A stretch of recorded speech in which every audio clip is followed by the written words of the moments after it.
Ugadi special morning ఈరోజు మనము Ugadi special భక్షాలు చేసుకుంటున్నాం. ఈ భక్షాలకి మనకి ఇక్కడ దొరకదు, రవ్వ ఉంటుంది. ఇది చిరోటి రవ్వ అని రాయలసీమ స్పెషల్ భక్షాలు ఈరోజు మనం చేసుకునేవి.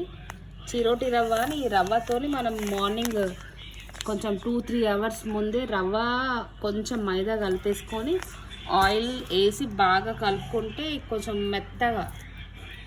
అందరు రెగ్యులర్గా శనగపప్పుతో భక్షాలు చేసుకుంటారు, మేము మాత్రం కందిపప్పుతో భక్షాలు చేసుకుంటాం.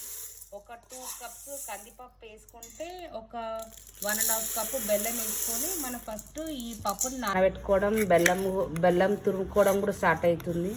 ఇప్పుడు మనకి పప్పు స్టవ్ పైన ఉడుకుతుంది. ఇప్పుడు మనం బెల్లం కట్ చేసుకుందాం.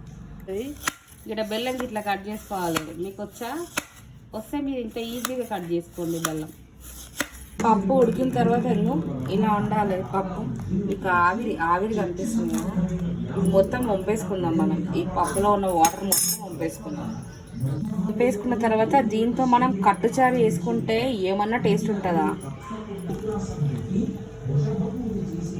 ఈ వాటర్ మొత్తం వంపేసుకోవాలి.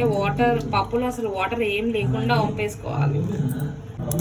భక్షాలు చేసుకోవడానికి మనకు అందులోకి ఇలాచీలు కావాలి కదా. రియాన్ ఇప్పుడు ఇలాచీలు దంచుతుంది చూడండి. గట్టిగా దంచుతుంది రియాన్ అయితే.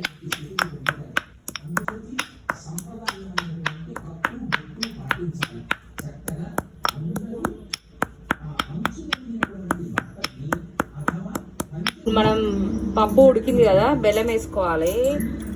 మనం ఇప్పుడు ఒక 3 కప్స్ బెల్లం వేసుకుందాం. 3 అయినా 4 అయినా మనకి ఎంత స్వీట్ కావాలంటే కొంచెం యాడ్ చేసుకోండి బెల్లం. మరీ ఎక్కువ వేసుకుంటే పిండి పప్పు లూజ్ అయినా కూడా స్టవ్ పైన పెట్టేసుకోవచ్చు. పప్పు వేడి పైన ఉన్నప్పుడు ఇట్లా కలిపేసుకుంటే బెల్లం మెల్ట్ అయిపోతుంది. మనకి గ్రైండ్ చేసుకోవడానికి కూడా ఈజీగా ఉంటుంది. ఇందులో మనం ఇప్పుడు రియాన్ దంచిన ఇలాచీ పౌడర్ వేసుకుందాం.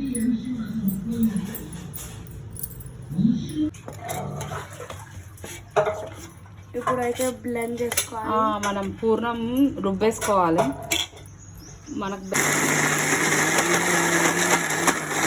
పప్పు గ్రైండ్ చేసుకున్నాం కదా, ఇట్లా మెత్తగా మన పప్పుని గ్రైండ్ చేసుకున్న తర్వాత నెక్స్ట్ ప్రాసెస్ చూపిస్తా.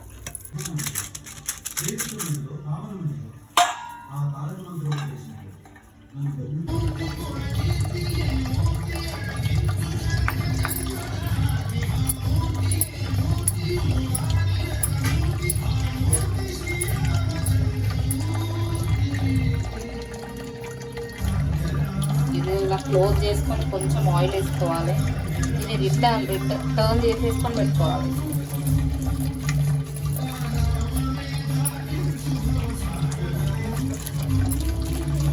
చేతులతో ఇలా మూవ్ చేస్తుంటే మన భక్షం ఎంత పల్చగా కావాలో అంత పల్చగా వేసుకోవచ్చు.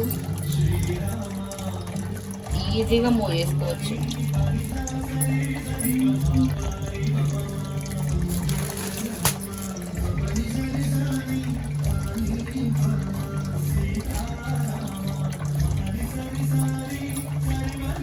మనకి ఏ సైజు కావాలన్నా జస్ట్ ఇలా మూవ్ చేసుకుంటే చాలా పల్చగా వస్తాయి భక్షాలు.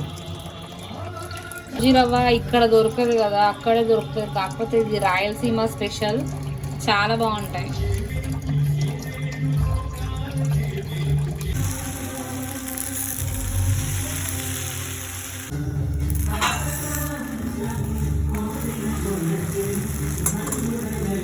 వస్తుందా?